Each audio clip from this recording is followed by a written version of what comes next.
너희가 세상의 초등학문에서 그리스도와 함께 죽었거든 어찌하여 세상에 사는 것과 같이 규례에 순종하느냐.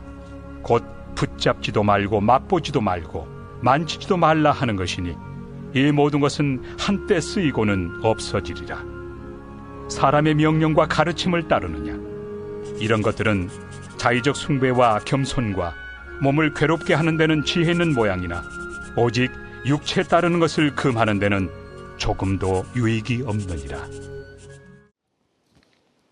저는 계속해서 여러분과 함께 웰컴 투 바벨론 11번째 말씀을 나누고자 합니다. 오늘 말씀의 주제는 죄에 감염될까 두렵습니까? 질문 형식으로 함께 말씀을 나누고자 합니다.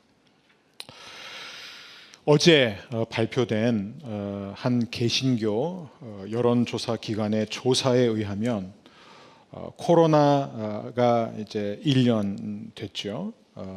현 시점에서 한국 교회에 대한 신뢰도가 얼마나 떨어졌는지를 보여주고 있습니다. 조사 대상자의 76%가 교회를 신뢰하지 않는다고 대답했습니다. 또 교회를 약간 신뢰하는 분들 이상은 20%에 불과합니다. 국가가 또 공익을 위해서라면 종교의 자유를 제한할 수 있는지에 대한 질문에 무려 86%가 제한할 수 있다라고 답변을 했죠. 지금 교회에 대한 사회 인식 신뢰도는 바닥을 치고 있습니다. 어떻게 교회가 다시 한번 사회 인식을 바꿀 수 있을까요?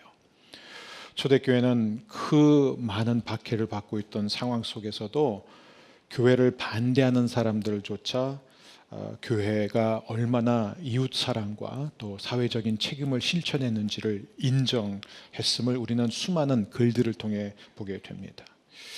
그 방법은 교회가 다시 순수한 복음으로 돌아가고 진실성을 회복하고 사회적인 책임, 세상의 빛으로 일어서는 방법밖에 없습니다. 물론 분명히 억울하고 또 안타까운 부분도 있습니다. 실제로 교회발 감염은 전체 확진자의 11%에 불과하지만 많은 사람들은 절반 수준으로 인식을 하고 있죠. 심각합니다. 한국 교회에 대한 여러 얘기들이 요즘 계속 들려오고 있죠. 돈밖에 모르는 타락한 집단이다. 성경과 아무 상관없는 종교 집단이고 주식회사로 전락했다. 기독교인들조차 나도 평생 교회를 다녔지만 너무 창피하고 부끄럽다. 또 본인들만 천국 가겠다고 이웃의 아픔을 외면하는 집단. 한국교회 전체가 어찌 보면 사이비 단체가 아니냐라는 이런 부정적인 평가가 많이 쏟아지고 있습니다. 오죽하면 하나님 사랑, 이웃 사망, 또 하나님 사랑, 이웃 사살이라는 그런 표현들까지 나오고 있는지 모르겠습니다. 자, 왜 교회가, 하나님의 교회가 이렇게까지 신뢰도가 깨졌을까요? 많은 이유가 있겠지만 저는 그 근본적인 문제 가운데 하나가 두려움이라고 생각합니다. 우리가 잠언서를 읽게 되면은 하나님을 경외하는 것, the fear of the Lord, 하나님을 두려워하는 것이 모든 지혜와 지식의 근본임을 배웁니다. 근데 우리는 마땅히 두려워해야 할 하나님보다 세상을 더 두려워하고 현실을 더 두려워하고 현상을 더 두려워하는 것 같습니다. 코로나 사태로 인하여 두려워하고 있는 교회, 현장 예배를 드리지 못하는 현실 속에서 과연 성도들이 믿음을 지켜낼 수 있을까? 세상에 물들지 않을까? 이런 두려움을 실제로 많은 목회자들 또 많은 성도들이 갖고 있습니다. 여러분, 두려움은 왜 생깁니까? 마땅히 두려워해야 할 하나님보다 두려워하지 않아도 될 거짓말을 듣고 있기 때문입니다. 하나님보다 사탄의 말을 더 믿기 때문입니다. 사탄은 처음부터 끝까지 거짓말을 하는 거짓말장이라는 사실을 우리가 자꾸 잊을 수 있습니다. 그래서 사탄이 하는 말에 자꾸 속는 것이죠. 이 사탄에 사로잡힌 자들, 사탄을 쫓는 사람들이 하는 자랑, 그들의 허풍에 우리는 때로는 진짜일지도 몰라 하면서 위협을 당하게 됩니다. 요한복음 8장 44절에 보면은 그에게는 진리가 없으므로 그가 진리의 편에 서지 못한다. 그는 거짓말을 할 때마다 자기 본성을 드러낸다. 이것은 그가 거짓말장이며 거짓의 아비이기 때문이다. 사탄은요, 얼마든지 협박하고 공갈하고 허풍을 칩니다. 하지만 실제로 사탄이 할 수 있는 게 무엇이냐? 아무것도 없어요. 여러분, 하나님이 허락하지 않으면 사탄은 아무것도 할 수 없습니다. 그런데 왜 사탄이 자꾸 힘을 발휘하죠? 왜냐하면 우리가 그의 거짓말을 믿어주기 때문입니다. 우리가 사탄의 말을 믿지 않으면 사탄은 실제로 아무 힘도 쓰지 못합니다. 이미 예수님의 십자가를 통해서 그 모든 시대가 끝났기 때문이에요. 자, 우리가 잘 믿는 사탄의 거짓말 가운데 하나가 바로 이 악이라는 것, 죄는 우리가 물리학, 화학으로 말하자면 삼투 현상, 오스모시스라는 접촉을 통해서도 죄가 우리에게 옮겨온다는 생각 때문입니다. 그래서 어떤 사람들은 코로나 이 바이러스와 이 악을 또 비교까지 합니다. 하지만 악은 코로나와 전혀 다른 것이죠. 죄는 닿기만 한다고 해서, 접촉한다고 해서 감염되는 게 아닙니다. 그렇다면 다니엘과 친구들이야말로 이 악의 본거지인 바벨론 한복판에 살면서 죄에 감염되었어야 하죠. 그들은 평생 동안 모든 면에서 극악한 그러한 문화, 그런 정치 현실, 그런 학문, 그러한 우상 숭배, 그리고 폭력에 노출되어 살았지만 결코 악에 물들지 않았고 죄에 감염되지 않았습니다. 누구보다 깨끗하고 정결했습니다. 그리스도인들 가운데 이 사탄의 거짓말에 속는 사람들이 의외로 많습니다. 그래서 두려움에 사로잡혀 있는 것이죠. 특별히 이 악한 세상이라고 생각하면서 그 세상과 접촉하는 것에 대해서 두려워합니다. 영적 바리새인들과 다르지 않죠. 예수님 당시 바리새인들, 유대인들의 특징이 뭐냐면은 죄인, 또 세리, 또 이방인, 그리고 병든 사람, 또 여자와의 접촉을 극도로 꺼려했습니다. 왜요? 그들과 이 접촉이 일어나면 부정이 옮겨온다고 생각했습니다. 죄가 들어온다고 생각했습니다. 그래서 철저하게 그들과 거리를 두고 살았습니다. 여러분, 근데 악은 그렇게 옮겨오는 게 아닙니다. 우리가 악한 환경 속에 살면서 악한 사람들 주위에 있다고 해서 악이 우리에게 들어오는 것이 아니라는 것이요. 악은 죄를 지었을 때 들어오는 것입니다. 죄를 짓고 그 죄에서 돌이키지 않고 하나님 앞에 회개하지 않을 때 죄가 우리 안에 들어오는 것이죠. 죄는 코로나처럼 알게 모르게 우리의 의지와 상관없이 옮겨오는 게 아니라는 것을 우리는 기억해야 합니다. 사탄의 말에 속아 두려움에 사로잡히는 사람들의 특징이 있습니다. 성경에 하나님의 말씀이 항상 뭔가를 더 보탭니다. 성경 외의 규정들을 자꾸 만들어냅니다. 이게 바로 이제 율법주의의 특징이에요. 율법주의란 성경의 새로운 규정을 계속해서 덧붙이는 것입니다. 그런데 여러분, 율법주의는 항상 의도가 아주 좋아요. 하나님의 말씀을 잘 지키기 위해서, 죄를 짓지 않기 위해서 계속해서 더 많은 것을 보태는데 의도가 좋다고 결과가 좋은 것은 아니죠. 의로움을 위한 몸부림침이지만 그러나 대부분의 경우 이것은 교만과 거짓과 더 많은 위선을 낳는 결과를 만들어내죠. 여러분, 왜 율법주의가 그렇게 설득력이 있고 매력이 있을까요? 왜냐하면 율법주의에서 말하는 모든 규정이 다 성경에 근거를 두고 있기 때문입니다. 근데 성경에 없어요. 그게 문제라는 거예요. 성경에서 근거를 분명히 찾지만 성경에 없는 규정입니다. 그래서 율법주의자들뿐만 아니라 이단들도 똑같은 특징을 갖고 있어요. 그들과 논쟁을 하기 시작하면은 말로 이기는 것은 거의 불가능합니다. 왜요? 모든 주장을 뒷받침해 줄 만한 성경 구절을 갖고 있기 때문에 그래요. 여기 이렇게 기록되어 있지 않느냐, 저기 이렇게 되어 있지 않느냐. 근데 문제는 뭐냐면 그들의 규정, 그들의 주장을 뒷받침해 준다는 모든 성경 구절들은 그 규정과 그들의 제안과 아무 상관이 없다는 것이에요. 한 예로 안식일의 규정에 대해서 우리가 한번 생각해 보면 좋을 것 같아요. 하나님은 분명히 모세를 통해서 안식일에 대한 말씀을 주셨습니다. 안식일은 일을 하지 말아라. 안식일은 쉬어라. 하나님이 엿새 동안 일하시고 천지를 창조하시고 제7일에 쉬신 것처럼 너희도 쉬어라. 이렇게 되어 있습니다. 하지만 율법주의자들은요, 이것으로 만족하지 못합니다. 그래서 도대체 무엇이 일이고 무엇이 쉬는 것인지를 부연 설명하기 시작합니다. 즉 이렇게 해야 자신들이 하나님을 도와드린다고 생각하는 거예요. 그래서 안식일 규정을 상세하게 자세하게 설명하기 위해서 새로운 규정들을 계속해서 만들어내서 결국 한 두꺼운 책이 됩니다. 그 책의 내용 가운데 예를 들어서 안식일에 무엇이 일이냐, 도랑에 빠진 소를 빼내는 것은 일이 아니다. 하지만 아픈 사람을 돌보는 것은 일이다. 병든 자를 고쳐주는 것도 일이다. 배고픈 자에게 먹는 것을 주는 것도 일이다. 이렇게 그들이 스스로 만들어냈습니다. 그래서 예수님이 이런 안식일 규정, 자신들이 만들어낸 규정을 어기는 것을 봤을 때 얼마나 분노했는지 모릅니다. 사람이 안식일을 위해 있는 게 아니라 안식일이 사람을 위해 주어졌다는 것을 그들은 놓친 것입니다. 왜요? 자신들이 스스로 만들어낸 규정에 매여 있었기 때문이죠. 저도 처음 신앙생활을 시작했을 때 적지 않은 규정들 때문에 많은 혼란을 겪었던 적이 있었습니다.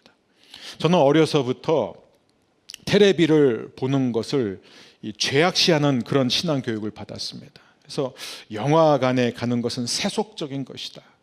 세월을 아끼는 게 아니다. 그럴 시간이 있으면 나아가서 전도를 해야 된다. 맥주나 와인은 절대로 그냥 입에 대지 않아야 된다. 내가 맥주를 한 잔 마시는 순간 술 취하는 죄를 범하는 것이다. 그 다음에 또 춤을 추면 안 된다. 그것은 성적 부도덕이다. 근데 저는 중고등학교 때 춤을 굉장히 좋아했습니다. 굉장히 좋아했어요. 제가 이래봬도 춤대회에서 2등까지 했던 이력이 있습니다. 그래서 한참 춤에 빠져가지고 열심히 브레이크 댄스도 얼마나 열심히 했기 때문에 근데 할 때마다 저는 항상 회개했어요. 그리고 상을 타고 난 다음에 또 회개했습니다. 제가 또 죄를 지었습니다. 또 머리 헤어스타일에 대해서 또 액세서리에 대해서 제가 교회에 목걸이를 차고 갔을 때 바로 목사님한테 지적당했습니다. 그래서 목걸이를 빼고 팔찌르기가 또 불러다가 팔찌 벗어라 이렇게 또 다시 지적당했던 적이 있습니다. 또 한 번은 반바지를 끼고 갔는데 긴 바지를 입고 와라 또 지적을 당하게 됩니다. 우리의 몸은 하나님이 거하시는 거룩한 성전이기 때문에 거룩하게 해야 된다가 바로 그 근거였습니다. 하지만 여러분, 이런 모든 규정들은 성경에 없습니다. 없는 거예요. 성경에 근거를 두고 있다고 하지만 사실 없는 것이에요. 여러분, 예수님은 실제로 이 바리새인들과 율법학자들이 만들어낸 수많은 규정들을 대놓고 어기고 다니셨습니다. 예수님은 늘 죄인들과 다녔을 뿐만 아니라 늘 그들을 만지셨어요. 병든 사람들을 말로도 말씀으로도 얼마든지 고치실 수 있었지만 예수님은 일부러 그들을 만지셨어요. 문둥병자도 만지셨습니다. 귀신 들린 사람도 굳이 만지셨어요. 여인도 만지셨어요, 굳이. 그리고 심지어 세리들을 가까이 했을 뿐만 아니라 세리를 자신의 제자로 부르셨다는 것이죠. 예수님은 심지어 포도를 즐기셨습니다. 그래서 그것 때문에 욕먹었어요. 예수님은 랍비들의 전통을 존중하지 않았고 랍비들이 즐겨 입는 옷을 입지 않았습니다. 예수님은 더 나아가 이 바리새인들이 만든 수많은 규정들을 비판했을 뿐만 아니라 그 바리새인들과 율법학자들과 그것을 지키려고 하는 유대인들을 비판했습니다. 그 대표적인 성경 구절이 바로 마태복음 15장 1절에서부터 3절이에요. 현대인의 성경을 보면 그때 예루살렘에서 온 바리새파 사람들과 율법학자들이 예수님께 와서 당신의 제자들은 왜 조상들이 대대로 지켜온 전통을 깨뜨리고 있습니까? 그들은 식사할 때 손을 씻지 않습니다 하였다. 그래서 예수님은 이렇게 말씀하셨다. 너희는 왜 너희 전통 때문에 하나님의 계명을 어기느냐? 이 바리새파 사람들, 율법학자들이 뭐를 보고 기분이 나빴던 거예요? 예수님의 제자들이 식사를 하기 전에 손을 씻지 않았다는 거예요. 여러분, 이것은 위생의 문제가 아닙니다. 제자들의 손이 더러운 상태에서 흙이 묻은 상태에서 밥을 먹었기 때문이 아니라 이들이 주장한 정결 예식 절차를 밟지 않고 식사를 했다는 얘기예요. 그래서 예수님이 그들에 대해서 뭐라고 그러죠? 너희는 왜 너희의 전통 때문에, 너희가 만들어낸 전통 때문에 하나님의 계명을 어기느냐? 또 마가복음 7장 13절에서 이렇게 예수님 말씀하시면 너희는 그런 전통으로 하나님의 말씀을 헛되게 하였으며 이 밖에도 그와 같은 짓을 많이 하고 있다 이거예요. 누구보다 하나님의 말씀을 잘 지킨다고 자부했던 이들이에요. 그리고 자신들이 지켜낸 그 하나님의 말씀 너희도 그렇게 지키라 따라오라 라고 야단치던 호통치던 이들을 향해 예수님 뭐라고 하면 너희가 하나님의 말씀을 어기고 너희가 하나님의 말씀을 헛되게 하고 있다. 너희는 그런 짓을 많이 하고 있다라고 예수님이 말씀하십니다. 사도 바울도 사람들이 스스로 종교적인 규정들을 만들어낸 것에 대해서 호되게 비판합니다. 그게 오늘 우리가 아까 함께 들은 말씀이에요. 골로새서 2장 20절에서 23절 말씀입니다. 우리 한 목소리로 함께 읽겠습니다. 그리스도와 함께 죽은 여러분은 이 세상의 헛된 규칙들로부터 자유로운 사람들입니다. 그런데 왜 이 세상에 속한 사람들처럼 행동하십니까? 왜 아직도 이것을 붙잡으면 안 된다, 저것은 맛보아서도 안 된다, 만지지도 마라 하는 등의 규칙에 얽매여 있는 것입니까? 이런 규칙들은 먹으면 없어지고 쓰면 사라지고 마는 세상 것들에 대한 인간적인 규칙이요 가르침일 뿐입니다. 그것을 따르는 사람들이 훌륭해 보일지 모르나 그것은 다 사람들이 만든 종교적 관습들입니다. 거짓된 겸손으로 자기 몸을 괴롭히기만 할 뿐 마음속에 파고드는 악한 욕망과 죄를 이겨내게 할 수는 없습니다. 사도 바울이 너무너무 이게 안타까웠던 거예요. 그리스도와 함께 죽은 여러분입니다 이거예요. 그리스도가 오기 전 율법 시대에 사는 여러분이 아닙니다. 그 모든 율법의 요구를 완성해 주신, 율법을 완전케 해주신 그 예수님 십자가 이후에 사는 여러분들은 예수님과 함께 율법에 대하여, 율법의 요구에 대하여 죽은 사람들이 아닙니까? 그런데 왜 세상의 헛된 규칙들로부터 자유롭게 살지 않습니까? 여러분, 우리 통독하는 분들 지금 레위기를 읽고 있습니다. 레위기를 보면 막 제사법 엄청난 규정들이 나오죠. 여러분, 이 레위기는요, 우리가 복음을 이해하기 위해서는 반드시 읽고 또 읽어야 돼요. 저도 개인적으로 이 레위기를 예전에 교회에서 설교를 하면서 얼마나 은혜를 많이 받았는지 모릅니다. 레위기를 모르면 예수님이 이 땅에서 이루신 일이 얼마나 위대하고 은혜롭고 감사한 일인지 모릅니다. 십자가가 우리에게 준 자유가 어떤 자유인지 우리는 알 수가 없어요. 보혈의 능력이 얼마나 대단한지 우리는 알 수 없습니다. 그래서 우리는 레위기를 열심히 공부해야 돼요. 그리고 레위기의 핵심이 뭐예요? 하나님 아버지께서 거룩한 것처럼 너희도 거룩하여라. 우리는 여전히 그 영적 원리를 따라 거룩함을 추구해야 됩니다. 그러나 우리는 결코 레위기의 조항들, 그 규정들, 옛 율법을 통해서 하나님 앞에 의롭게 될 수 없고 깨끗하게 될 수 없다는 거예요. 그래서 사도 바울은 여전히 마치 그리스도가 오지 않은 것처럼, 십자가 사건이 없었던 것처럼 계속해서 율법을 통해서 사람들이 만들어낸 추가적인 규정을 통해서 하나님 앞에 나아가고자 했던 사람들을 비판하고 있습니다. 왜 많은 사람들이 야, 절대로 그것은 맛보면 안 돼, 그럼 만져서도 안 돼, 쳐다보지도 마, 붙잡으면 큰일 나 라는 이런 가르침에 왜 사람들이 자꾸 넘어갑니까? 왜냐하면 그런 가르침을 따르는 사람들이 23절을 보니까 훌륭해 보이기 때문이에요. 영적으로 보입니다. 이 원어적인 의미를 살려면 되게 지혜롭게 보여요. 와, 저 사람 야, 진짜 하나님의 말씀대로 사는 사람이구나, 이렇게 보인다는 거예요. 근데 문제는 뭐냐면 이것이 다 사람들이 만든 종교적 관습들이라는 거예요. 거짓된 겸손으로 자기 몸을 괴롭히기만 할 뿐이다. 이 거짓됐다라는 이 다른 의미는 뭐냐면 의도된 겸손이라는 거예요. 내가 일부러 겸손해지라고 의도적으로 그렇게 한다는 거예요. 사람들 앞에 겸손해 보이기 위해서. 그런데 이런 모든 시도는 치명적이에요. 왜냐하면 이것이 우리의 몸을 괴롭게 하기만 할 뿐 실제로 우리 안에 깊이 뿌리 박힌 욕망과 죄를 이겨내게 할 힘이 없기 때문에 그게 문제예요. 그래서 사람들이 만들어낸 수많은 종교 관습들, 규정들은 아무런 도움이 되지 않습니다. 위험합니다. 여러분, 하나님은요, 우리의 도움이 필요 없어요. 하나님은 우리가 하나님의 말씀을 놓고 뭔가 이렇게 더 부연 설명을 하기 위해서 추가적인 규정을 만들어내는 것을 원하지 않습니다. 하나님은 한 번도 하나님 보좌에 앉아서 내가 너무 짧게 가르쳤나? 내가 충분히 설명을 못했나? 왜 인간들이 성경을 이해 못하지? 안 되겠다, 내가 지금이라도 좀 몇몇 사람들을 불러다가 그들을 세워서 이 인간들이 내 의도를 좀 깨달을 수 있도록 하기 위해서 부연 설명시켜야 되겠다. 이 인간들이 이런 규정들을 더 잘 지키기 위해서 추가적인 도움이 될 만한 규정들을 조금 더 만들어줘야 되겠다. 이 바리새인들은 자신들이 하나님의 부름을 받았다고 생각했어요.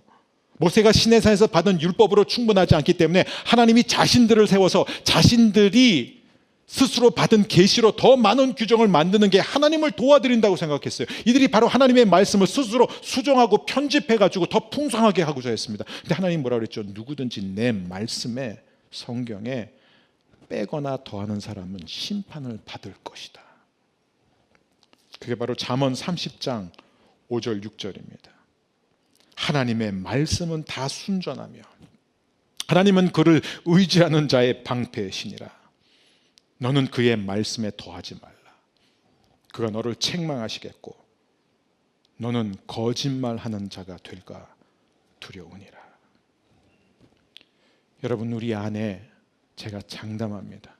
한국 사람으로 태어난 이상 우리 안에는 다 율법주의가 있습니다. 그리고 우리 안에는 영적 감염에 대한 두려움이 있습니다. 그래서 우리는 죄를 짓지 않기 위해서, 죄에 더럽혀지지 않기 위해서 이중으로 울타리를 쌓고 살아갑니다. 근데 문제는 성도는 이 세상의 빛, 즉 사탄이 더럽게 한 이 세상을 깨끗게 하도록 부름받은 사람들이에요. 근데 성도들은 자꾸 죄와 악을, 더러운 것을 피하는 쪽을 선택합니다. 하나님은 우리로 하여금 마귀를 대적하라고 말씀하셨습니다. 너희가 대적하면 마귀는 피할 것이다, 도망갈 것이다. 그게 바로 야고보서 4장 7절이에요. 그런즉 너희는 하나님께 복종할지어다. 마귀를 대적하라. 그리하면 너희를 피하리라. 하지만 우리는 반대로 갈 때가 많아요. 마귀가 대적하면 우리가 막 피해요. 성경 어디에도 마귀를 피하라는 말씀이 없습니다. 우리는 마귀를 대적해야 돼요. 마귀를 쫓아내도록 부름받은 사람들입니다. 그러면 마귀가 있는 곳으로 가야 되는 것이에요. 그래서 다니엘과 친구들은 바벨론이라는 이 악의 화신인 이 본거지, 이 한복판에서 바벨론의 언어와 학문과 문화를 배우는데 굉장한 열심을 냈습니다. 피하지 않았습니다. 바벨론이 귀신을 섬기는 민족이고 바벨론의 모든 학문과 문화가 사탄 숭배의 기반을 둔 것이라고 해서 다니엘이 두려워하거나 피할 이유가 전혀 없었기 때문이에요. 다니엘은 악의 한복판에서 살면서 공부하고 활동하면서 마음껏 정치를 했습니다. 왜요? 그는 하나님의 능력을 믿었기 때문에 두려워할 분은 하나님밖에 없음을 알았기 때문에 그는 느부갓네살을 두려워하지 않았습니다. 다니엘의 친구들은 하나님을 두려워했지 풀무불을 두려워한 게 아니에요. 여러분, 우리는 두려워할 자를 두려워해야 됩니다. 하나님의 능력을 아는 사람은 하나님을 경외합니다. 하나님께 복종합니다. 그래서 마귀를 무서워하지 않고 대적합니다. 여러분이 가는 곳마다 마귀가 여러분 앞에 벌벌 떨며 도망가는 역사가 일어날 줄 믿습니다. 오늘날 교회를 보면 무엇이든지 뭔가 이렇게 이방 세속 문화 전통에 뿌리를 두고 있으면요 굉장히 꺼려합니다. 그렇다면 우리는 버려야 할 것들이 너무 많아요. 너무 많아요. 여러분, 성탄절의 예를 들을까요? 여러분, 성탄절은 기독교에 있어서 가장 중요한 축제의 날입니다. 예수님의 탄생을 기념하는 날이에요. 하지만 성탄절이 원래는 성경이나 또 실제 예수님의 탄생일과는 아무런 상관이 없는 축제였습니다.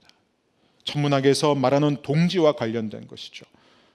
서기 313년 콘스탄티누스 황제가 기독교를 처음으로 공인했을 때 이미 3세기에 로마의 황제가 태양신을 섬기면서 태양신 신전을 만들면서 그 날을 제정했는데 그 날이 이제 기독교가 공인이 되니까 나중에 5세기에 가서 아예 이 날을 성탄절로 지정한 것이에요.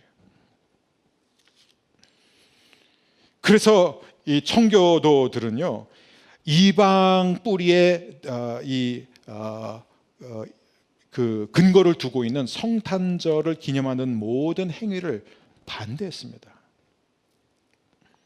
더 나아가 여러분, 우리가 교회에서 사용하는 오르간, 우리 교회는 그런 게 없지만 기타, 드럼, 퍼커션, 이런 모든 악기들, 또 설교자가 입는 가운, 성가대 그 복장, 또 설교용 강대상 등, 여러분 이것을 우리가 그 출처, 그 어원을 우리가 깊이 들여다보면 성경에 있는 것은 하나도 없습니다.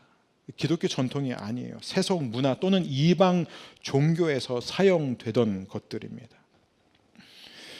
파이프 오르간이 처음 등장했을 때 이게 원래 이 세속 극장에서 이 공연을 할 때 사용되던 것입니다. 근데 종교개혁가 마틴 루터가 파이프 오르간을 교회 예배에 도입했을 때 엄청난 반발을 샀습니다. 막 협박과 공갈, 온갖 공격을 받았습니다. 왜요?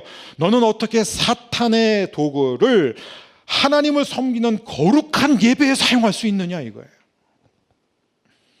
종교개혁에 동참했던 동력자들조차 마틴 루터를 욕했어요. 이것은 잘못됐다. 이건 선을 넘는 거다.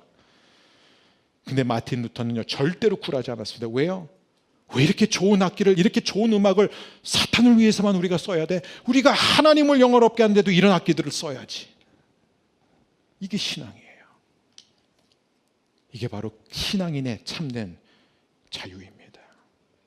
사랑하는, 오늘 말씀의 결론은 이것이에요. 우리는 원하든 원하지 않든 바벨론이라는 세상 속에서 살고 있습니다.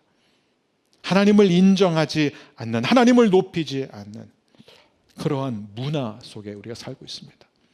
그리스도인은 어떻게 해야 됩니까? 우리는 세상 문화에 참여해야 됩니다. 우리의 자녀는 세상 학문을 열심히 보여야 합니다. 저는 우리 교회 차세대가 앞으로 많이 세속 정치에 참여했으면 좋겠습니다. 가장 세속적인 것, 어쩌면은 방송계, 엔터테인먼트, 그쪽으로 정말 예수 믿는 사람들이 많이 나가야 되는 거예요. 그리고 세상 사람들과 적극적으로 어울리는 것에 대해서 두려워해서는 안 됩니다. 이게 중요합니다. 왜냐하면 우리 안에 계신 주님이 세상보다 크신 분이기 때문입니다. 요한일서 4장 4절 우리 마지막으로 함께 읽겠습니다. 자녀들아, 너희는 하나님께 속하였고 또 그들을 이기었나니 이는 너희 안에 계신 이가 세상에 있는 자보다 크심이라. 여러분, 다니엘은 예수님이 오시기 전 오순절 전에 살았던 인물이에요. 다니엘 안에 주님이 항상 계시지 않았습니다. 그럼에도 불구하고 다니엘은 신앙을 지켜낼 수 있었습니다. 우리는 핑계가 없어요. 연약하다고 말할 수가 없습니다. 저와 여러분 안에 세상보다 크신 주님이 계시기 때문입니다. 우리가 지난주 말씀을 통해서 배웠지만 다니엘은 왜 관대했습니까? 다니엘은 왜 관용을 베풀었습니까? 그것이 자신이 해야 할 일임을 알았기 때문이에요. 자신이 하나님의 말씀에 순종할 때 하나님이 일하심을, 하나님이 역사하심을 믿었기 때문입니다. 누가 악을 심판해요? 하나님이에요. 누가 악을 드러나게 합니까? 하나님입니다. 우리는 하나님께서 악인을 심판하실 것을 믿고 우리에게 해야 할 하나님께 복종할지어다. 마귀를 대적하라. 그리하면 너희를 피하리라. 오늘도 승리하는 저와 여러분이 되시기를 주의 이름으로 축원합니다.